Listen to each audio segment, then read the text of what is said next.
Hello students, कैसे हैं आप लोग। अश्विनी जी क्लासेस में आप लोगों का बहुत बहुत स्वागत है। मैं दीपशिका द्विवेदी। आज हमारा पॉलिटी का क्लास चलेगा। पॉलिटी का जो 150 क्वेश्चन का सेट्स हम आपको देने के लिए बोले थे, उसका एक पार्ट हमने रिलीज कर दिया है नेक्स्ट डे ही। ठीक है, आपको मिल गया होगा पॉलिटी का क्लास। आज हमारा सेकंड आ रहा है पॉलिटी का। इससे पहले मैं हिस्ट्री का 3-4 क्वेश्चंस का सीरीज 30 क्वेश्चन का सीरीज में आपको देती गई हूँ। ये पॉलिटी का 25 क्वेश्चन का मॉक रहेगा। 25 क्वेश्चन को आज हम डिस्कस करेंगे।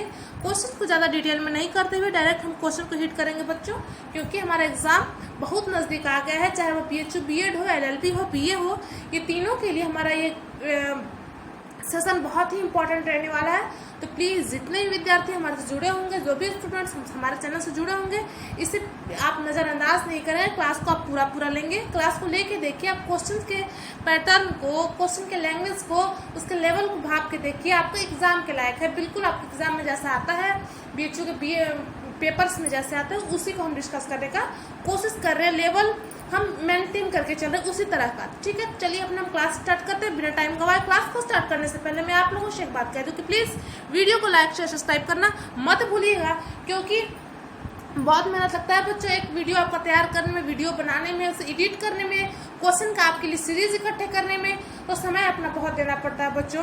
टाइम और कितना प्रीवियस है अभी के समय में आप भी समझ रहे होंगे। हमारे पास भी टाइम की कमी होती है, फिर भी हम आपके लिए समय निकालते हैं। तो चलिए अपना हम क्लास स्टार्ट करते हैं और अपना हम आज से फर्स्ट क्वेश्चन देखते हैं। देखिए 21 नंबर क्वेश्चन, क्योंकि 20 तक हम डिस्कस कर चुके थे। 21 क्वेश्चन नंबर क्या कहता है कि राष्ट्रपति की कार्यकाल की अवधि क्या है। राष्ट्रपति की कार्यकाल की अवधि आपसे पूछा जा रहा है, क्या है राष्ट्रपति की कार्यकाल की अवधि। तो देखिए ऑप्शन क्या कहता है, एक मिनट। ऑप्शन क्या कहता है, 3 वर्ष, 5 वर्ष, 6 वर्ष या कोई सीमा नहीं है। तो देखिए 3 वर्ष की तो कोई बात ही नहीं है। भारत में प्रधानमंत्री का कार्यकाल, राष्ट्रपति का कार्यकाल, मैक्सिमम जितने भी हमारे मंत्री होते हैं उनका कार्यकाल 5 वर्षों का होता है। ऑप्शन बी बिल्कुल राइट हो जाएगा, इनका कार्यकाल 5 वर्षों का होता है।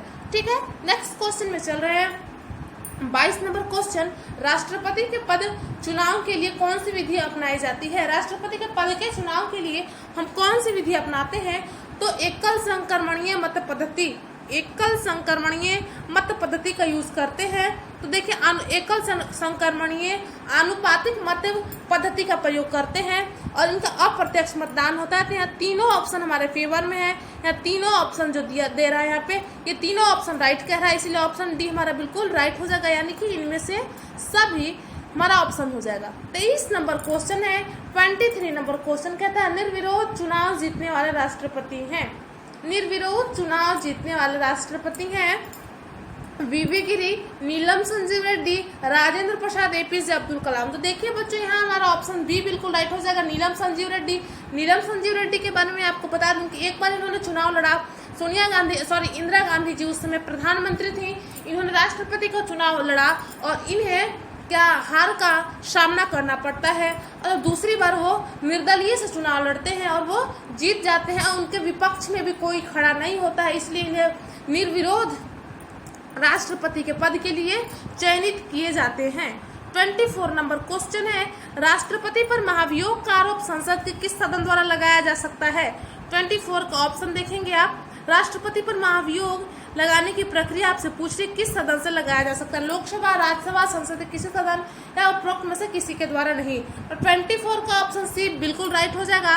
उपरोक्त में से उच्च सदन या निम्न सदन, यानी कि दोनों में से कोई भी, कहीं से पर महाभियोग लगाया जा सकता है, चाहे निम्न सदन हो या उच्च सदन हो। ठीक है, चलिए 25 नंबर क्वेश्चन पे चलते हैं। 25 क्वेश्चन है, भारतीय सेनाओं का प्रमुख सेनापति कौन होता है। तो भारत में देखिए 3 प्रकार की सेना है, वायुसेना, जल सेना और थल सेना। तो तीनों प्रकार की सेनाओं का जिसे प्रमुख होता है, जो राष्ट्र का प्रमुख होता है, राष्ट्र का प्रथम नागरिक होता है, तो राष्ट्रपति होगा ना। तीनों का प्रमुख भी राष्ट्रपति होते हैं और राष्ट्र का प्रमुख भी राष्ट्रपति होता है। देश का प्रथम नागरिक पूछा जाए वो भी राष्ट्रपति होते हैं। तो ऑप्शन ए बिल्कुल राइट हो जाएगा। अब हम चलेंगे नेक्स्ट क्वेश्चन। 26 नंबर क्वेश्चन देखिए क्या कहता है, भारतीय संविधान के अनुसार संघ की कार्यपालिका शक्ति किसमें निहित है। तो संघ की कार्यपालिका की जो शक्ति होती है वो राष्ट्रपति में निहित होती है। संघ की कार्यपालिका की शक्ति राष्ट्रपति में निहित होता है। आप लोग जरूर पढ़े होंगे, तो आपको जो इससे थ्योरी क्लासेस जो पॉलिटिक हैं सारे के सारे पढ़े हुए प्लेलिस्ट पे आप देख सकते हैं। आपको सर ने पढ़ाया होगा पॉलिटिक्स का क्वेश्चन, तो वहाँ भी हम क्वेश्चन को डायरेक्ट हिट करेंगे, तो डिस्क्राइब नहीं कर पाएंगे, नहीं तो हम क्वेश्चन हमारे बचे रह जाएंगे, छूट जाएंगे। 27 नंबर क्वेश्चन पूछता है बच्चों, उपराष्ट्रपति के निर्वाचन मंडल में कौन शामिल होता है। देखिए नेक्स्ट जो आप लोग क्लास लिए होंगे तो मैं डिस्कस की थी कि राष्ट्रपति के चुनाव में कौन कौन भाग लेता है, उपराष्ट्रपति के चुनाव में कौन कौन भाग लेता है। तो राष्ट्रपति के चुनाव की बात आती है तो लोकसभा राज्यसभा के मनोनीत नहीं, ओनली निर्वाचित, मनोनीत नहीं, केवल निर्वाचित सदस्य भाग लेते हैं। और जो राज्यों में जो विधान परिषद बने होते हैं उनसे भी जो निर्वाचित सदस्य होते हैं वो भी भाग ले सकते हैं। लेकिन उपराष्ट्रपति की जहां तक बात आती है वह निर्वाचित नहीं, all candidates of Rajya Sabha and Lok Sabha, ठीक है। तो यहाँ सभी सदस्य राज्यसभा लोकसभा के निर्वाचित नहीं, ये सी ऑप्शन हो जाएगा, 27 का ऑप्शन सी बिल्कुल राइट हो जाएगा। 28 नंबर क्वेश्चन में चलेंगे। 28 क्वेश्चन देखिए क्या कहते हैं। राष्ट्रपति राज्यसभा में कितने सदस्य को मनोनीत करता है। तो देखिए बच्चों, राष्ट्रपति राज्यसभा में ये भी क्वेश्चन में डिस्कस कर चुकी हूँ, कुल 12 सदस्यों को मनोनीत करता है। और ये 12 सदस्य कहाँ से लिए जाते हैं, तो कला के क्षेत्र से, साहित्य के क्षेत्र से, विज्ञान के क्षेत्र से, ठीक है, या कोई सोशल वर्कर जो ऐसे होते हैं, सोशल वर्क कोई अच्छा कार्य करता है उधर से लिए जाते हैं। वो 4-5 हमारे सेक्टर्स होते हैं जहाँ से 12 सदस्यों को राष्ट्रपति मनोनीत करते हैं। 29 नंबर क्वेश्चन है, भारत के संसद के ऊपरी सदन को क्या कहा जाता है। देखिए मैंने आपको बताया अभी उच्च सदन और निम्न सदन। तो उच्च सदन किसे कहा जाता है आपको बताना है। तो राज्यसभा को ऊपरी सदन कहा जाता है या उच्च सदन कहा जाता है, और लोकसभा को निम्न सदन कहा जाता है, ठीक है। यहाँ राज्यसभा हमारा बिल्कुल राइट ऑप्शन हो जाएगा। 30 क्वेश्चन में चलेंगे। 30 नंबर क्वेश्चन क्या कहता है, देखिए, प्रधानमंत्री की नियुक्ति कौन करता है। राष्ट्रपति, उपराष्ट्रपति, लोकसभा अध्यक्ष और भारत का प्रमुख न्यायाधीश। प्रधानमंत्री की नियुक्ति कौन करता है, राष्ट्रपति, उपराष्ट्रपति, लोकसभा अध्यक्ष, भारत का मुख्य न्यायाधीश। तो प्रधानमंत्री की नियुक्ति की बात आती है बच्चों, प्रधानमंत्री नियुक्त होते हैं, चयनित होते हैं। ये भी क्वेश्चन पूछ देता है कि प्रधानमंत्री का चुनाव प्रत्यक्ष रूप से होता है या अप्रत्यक्ष रूप से होता है। तो आप बताइए क्या प्रधानमंत्री के लिए आप वोट देते हैं। तो बिल्कुल नहीं। हमारे द्वारा जो मुख्यमंत्री के, हमारे जो क्षेत्र से मुख्यमंत्री के लिए उठते बनते जो उम्मीदवारी जिन्हें मिलती है, तो उनमें से जो हम चयन करते हैं उन्हीं मंत्रियों का एक प्रमुख जो होता है, वो मंत्रियों का जो प्रमुख होगा वो प्रधानमंत्री कहलाता है। यानी कि ऑप्शन इसमें देखिए, प्रधानमंत्री की नियुक्ति कौन करता है, तो हमारा 30 का ऑप्शन हो जाएगा बिल्कुल राइट, ऑप्शन ए, यानी कि राष्ट्रपति। प्रधानमंत्री की नियुक्ति कौन करता है, राष्ट्रपति करता है। 31 नंबर हम क्वेश्चन देखेंगे। 30 क्वेश्चन का आंसर बता चुके थे हम। 31 नंबर क्वेश्चन देखेंगे। 31 यानी कि 31 क्वेश्चन क्या कहता है, यदि प्रधानमंत्री या कोई अन्य मंत्री सदन का सदस्य नहीं है तो उसे पद पर बने रहने के लिए कितने दिनों के अंदर संसद से सदस्य बनना आवश्यक है। देखिए कभी ऐसा होता है कि कोई ऐसे मंत्री किसी ऐसे व्यक्ति को मंत्री बना दिया जाता है जो कहीं से जीते हुए नहीं होते हैं या फिर किसी सदनों के सदस्य नहीं होते हैं। तो वही आपसे क्वेश्चन पूछ रहा है कि यदि कोई व्यक्ति मंत्री पद ग्रहण करता है, ठीक है, प्रधानमंत्री या कोई अन्य पद ग्रहण करता है और वह संसद के दोनों सदनों में से किसी सदन का सदस्य नहीं है, तो सदस्य कितने माह के अंदर बनना आवश्यक है। 3 माह, 6 माह, 9 माह या 19 माह। इसका हमारा संविधान प्रावधान है 6 माह के लिए। 6 माह पहले उसे 6 माह के अंदर उसे लोकसभा या राज्यसभा दोनों में से किसी एक सदन में सदस्यता लेना अनिवार्य है। 32 क्वेश्चन है, मंत्रिपरिषद सामूहिक रूप से किसके प्रति उत्तरदायी होता है। ठीक है, यहाँ से मैं आपको 2 क्वेश्चन बताऊंगी। मंत्रिपरिषद सामूहिक रूप से किसके प्रति उत्तरदायी होता है और व्यक्तिगत रूप से किसके प्रति उत्तरदायी होता है। तो 32 का हमारा आंसर हो जाएगा लोकसभा के प्रति मंत्रिपरिषद, क्योंकि मंत्री बनाए जाते हैं हमारे द्वारा चयनित सदस्यों को, और वो सदस्य कहाँ हमारे द्वारा चयनित सदस्य होते हैं लोकसभा के मेंबर। और लोकसभा में जो भी सदस्य होते हैं वो मंत्रिपरिषद में जितने भी सदस्य होते हैं, मंत्री जो होते हैं, वो लोकसभा के प्रति सामूहिक रूप से उत्तरदायी होते हैं और व्यक्तिगत रूप से उत्तरदायी वो राष्ट्र राष्ट्रपति के रूप में राष्ट्रपति के ऊपर होते हैं, व्यक्तिगत रूप से तो राष्ट्रपति, सामूहिक रूप से लोकसभा के प्रति। 33 नंबर क्वेश्चन देखेंगे, लोकसभा के अधिकतम सदस्य की संख्या हो सकती है, लोकसभा में अधिकतम सदस्यों की संख्या कितनी हो सकती है?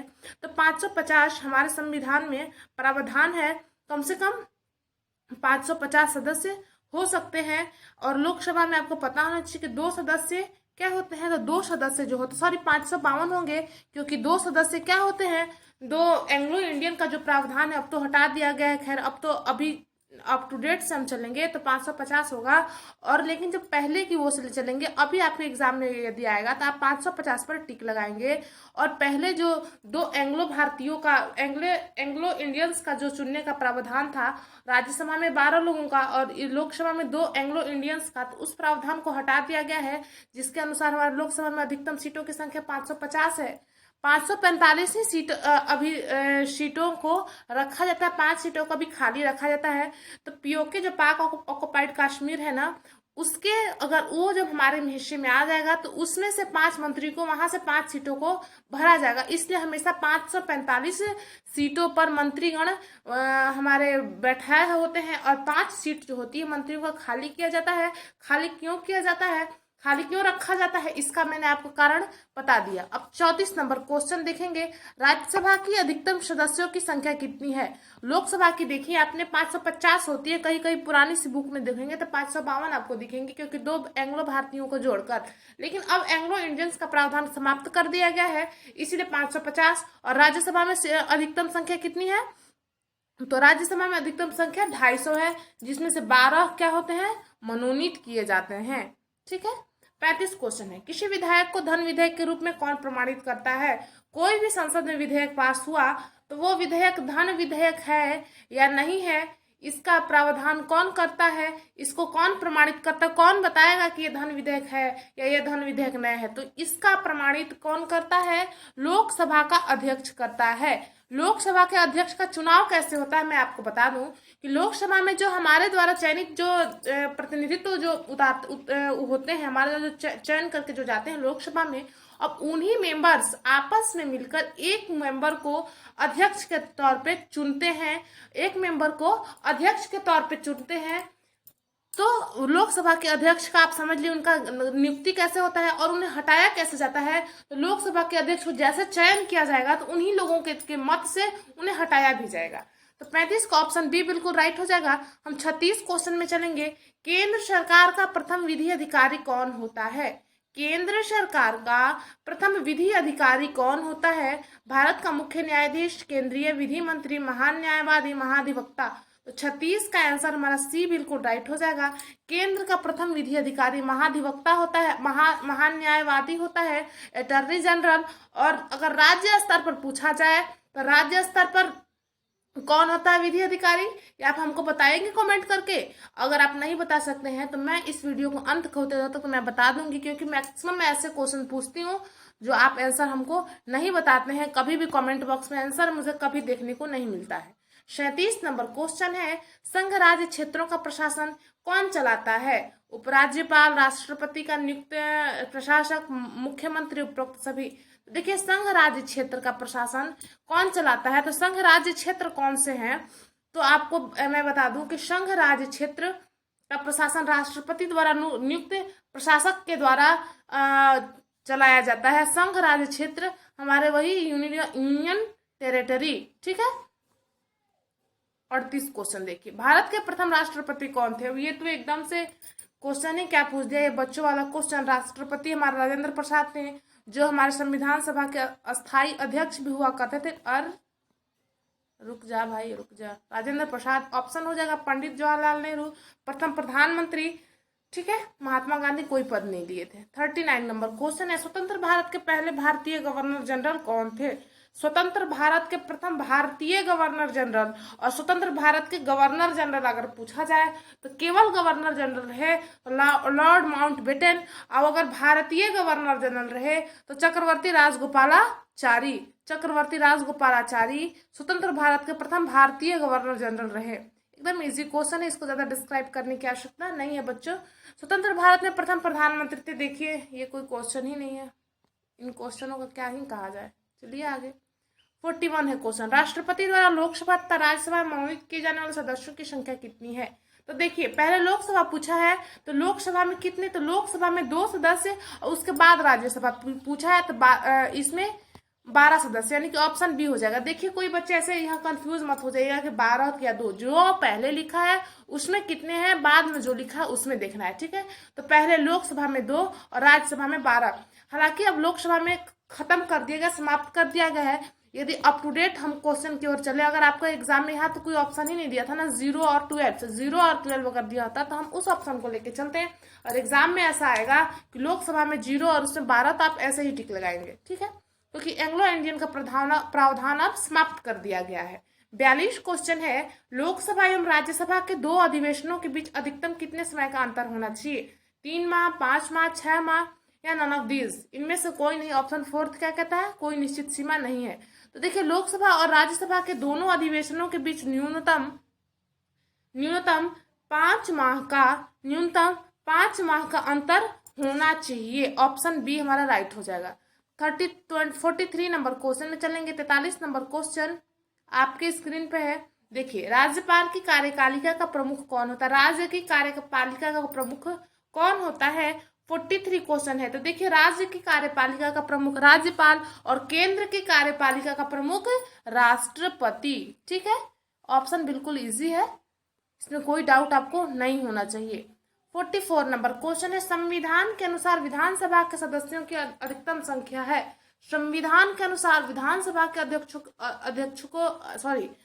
सदस्यों की अधिकतम संख्या 500 है बच्चों। विधानसभा में 500 सदस्यों की अधिकतम संख्या है संविधान के अकॉर्डिंग टू, हमारा क्या है, संविधान, ठीक है। 45 क्वेश्चन है, वर्तमान में भारत के कुल कितने राज्यों में विधान परिषदें हैं, तो ये आपको बताना है। और आप हमें ये बताइए कि कितने राज्य हैं, वो राज्य के नाम कौन कौन से हैं जहां विधान परिषद है। तो कुल राज्यों की जहां संख्या की बात आई तो 6 राज्य हैं, 6 राज्य ऐसे हैं जहां विधान परिषद है, ठीक है, जहां विधान परिषद है 6 राज्य ऐसे हैं। उन राज्यों का नाम भी सुन लीजिए। तो यहाँ तो ऑप्शन डी बिल्कुल राइट हो जाएगा। 6 राज्य हैं, और राज्य कौन कौन से हैं, उत्तर प्रदेश, बिहार, महाराष्ट्र, कर्नाटक, उत्तर प्रदेश, बिहार, महाराष्ट्र, कर्नाटक, जम्मू कश्मीर और आंध्र प्रदेश। 6 राज्य हो गए, आप इन्हें जोड़ लेंगे। उत्तर प्रदेश, बिहार, महाराष्ट्र, कर्नाटक 4 हो गए, और आंध्र प्रदेश, जम्मू कश्मीर। 46 नंबर क्वेश्चन देखिए। 46 नंबर क्वेश्चन क्या कहता है, राज्य का मंत्रिमंडल सामूहिक रूप से किसके प्रति उत्तरदायी होता है। तो केंद्र के मंत्रिमंडल का सामूहिक रूप से पूछा जाए तो लोकसभा, व्यक्तिगत रूप से राष्ट्रपति, राज्य का मंत्रिमंडल का सामूहिक रूप से किस पर निर्भर होता है, विधान परिषद और विधानसभा, ठीक है, विधानसभा, क्योंकि विधान परिषद तो हर स्टेट में नहीं होता है ना, विधान परिषद तो केवल 6 ही स्टेट में है। अभी आपने देखा तो राज्य का जो पूरा जो मंत्रिमंडल है, राज्य के जो मंत्रिमंडल होते हैं, राज्य में भी कैबिनेट स्तर के मंत्री होते हैं ना, तो वो जो होते हैं व्यक्तिगत रूप से राज्यपाल और सामूहिक रूप से विधानसभा के पर उत्तरदायी होते हैं, ठीक है। 47 नंबर क्वेश्चन देखेंगे, विधानसभा के वर्ष में कम से कम कितने अधिवेशन होना चाहिए। विधानसभा का एक वर्ष में कितने अधिवेशन होना चाहिए, तो कम से कम 2 अधिवेशन होने चाहिए एक वर्ष में। किस राज्य में विधानसभा सदस्यों की संख्या सर्वाधिक है। 48 का क्वेश्चन देखेंगे, ऑप्शन बिहार, उत्तर प्रदेश, मध्य प्रदेश, राजस्थान। तो देखिए सबसे ज्यादा विधानसभा के सदस्य की संख्या सर्वाधिक कहाँ है, तो यूपी में है, उत्तर प्रदेश में, क्योंकि सबसे बड़ा स्टेट हमारा वही है, सबसे ज्यादा जनसंख्या वहाँ है। जनसंख्या के आधार पर सीटों का बंटवारा किया गया है ना। जो आप संविधान पढ़ रहे थे स्टार्टिंग में, तो वहीं आपको पढ़ाया गया होगा कि भारत में कुल कितने सीटों का था बंटवारा, और सीटों का बंटवारा का हमारा ये बेस क्या था, आधार क्या था, तो जनसंख्या था। तभी पाकिस्तान जब अलग हो गया तो भारत में सीटों की संख्या कम हो गई थी, कुछ देसी रियासतें, कुछ चीफ कमिश्नरी, ठीक है, ऐसे ऐसे करके बांटा गया था जनसंख्या के आधार पर। 49 नंबर क्वेश्चन है, जम्मू कश्मीर को किस अनुच्छेद के अंतर्गत विशेष राज्य का दर्जा दिया है। तो इस क्वेश्चन को आप काट लीजिए, क्योंकि जम्मू कश्मीर को विशेष राज्य का दर्जा था अनुच्छेद 370, अब इसको हटा दिया गया है मोदी जी के प्रयासों के कारण।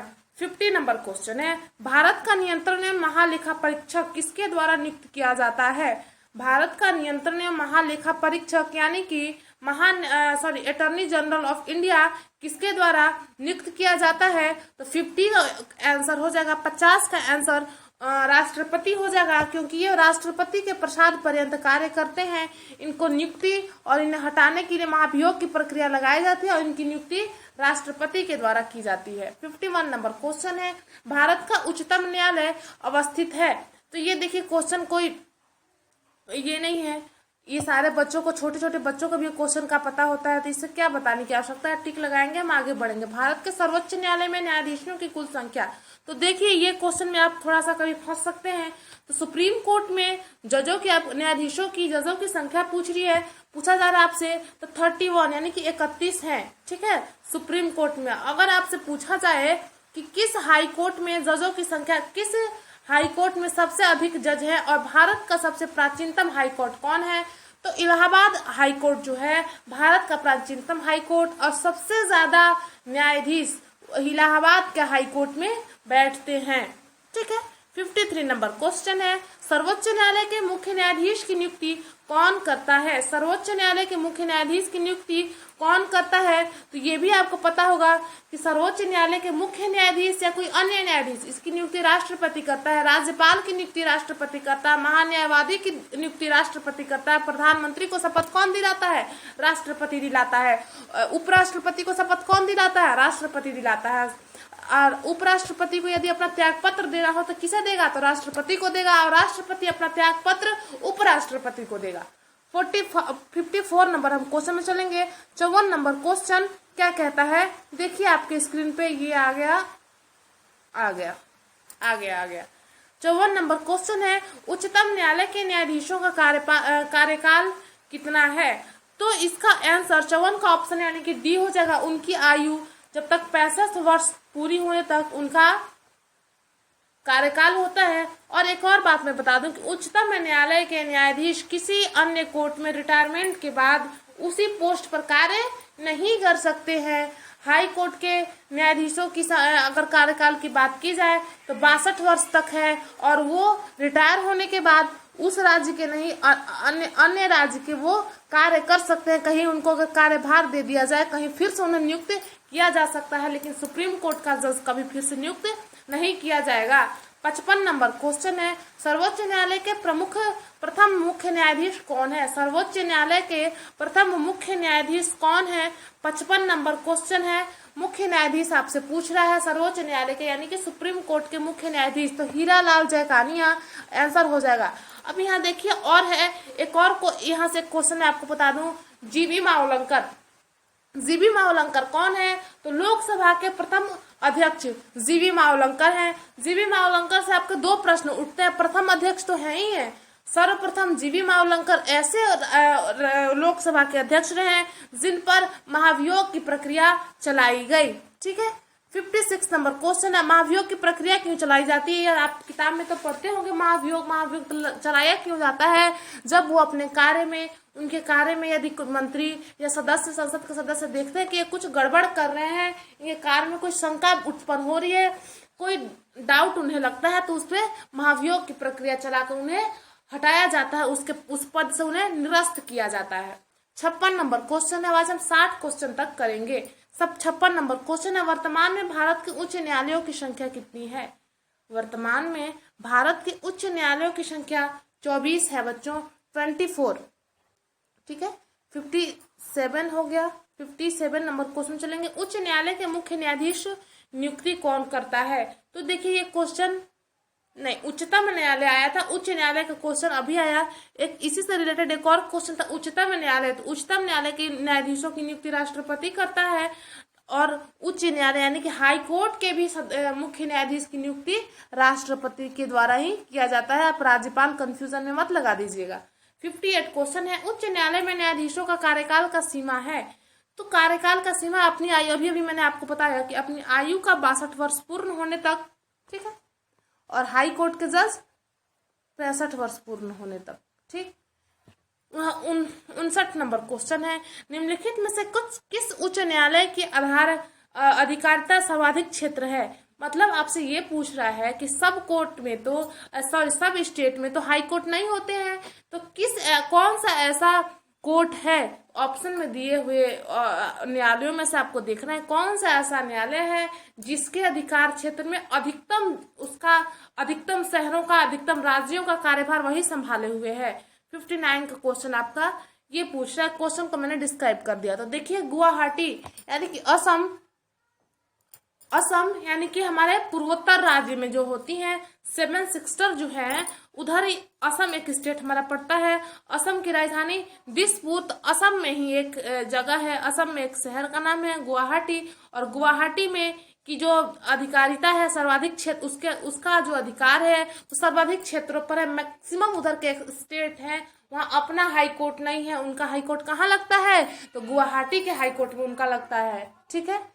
60 नंबर क्वेश्चन है, किस उच्च न्यायालय में सर्वाधिक संख्या में न्यायाधीश कार्यरत है। मैंने अभी आपको बताया है इसका आंसर इलाहाबाद हो जाएगा। इलाहाबाद में सबसे लंबी बेंच बैठती है जजों की, सबसे लंबी बेंच बैठती है इलाहाबाद में जजों की।